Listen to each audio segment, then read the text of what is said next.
नमस्कार. High alert.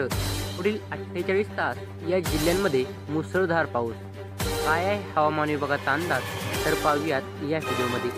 हा video संपूर्ण पहा. चॅनलवर नवीन असाल तर आता लगेच आपल्या यूट्यूब चॅनलला सबस्क्राईब करून शेजारी बेल आयकॉन प्रेस करा. राज्याच्या अनेक भागात पावसाने हजेरी लावली आहे. काल रविवारी अनेक राज्यात ठिकाणी पावसाने देखील मुसळधार वादळी वाऱ्यासह पाऊस बरसला आहे.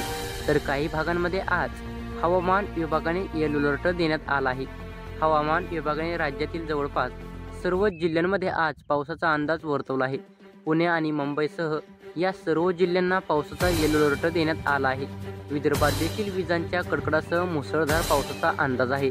मराठवाड्यात पुढील 48 तासात जोरदार पाऊस पडण्याचा अंदाज आहे. मराठवाड्यातील तुरळक ठिकाणी पावसाचा अंदाज आहे. तर कोकण आणि मराठवाड्यात काही जिल्ह्यांमध्ये आज विजांचा कडकडाट आणि मेघगर्जनेसह मुसळधार पावसाचा अंदाज दिला आहे. तर खान्देश, पूर्व विदर्भात देखील मान्सूनची प्रतीक्षा आहे. तर धाराशिव, छत्रपती संभाजीनगर, बीड या ठिकाणी आज पावसाची शक्यता दिली आहे.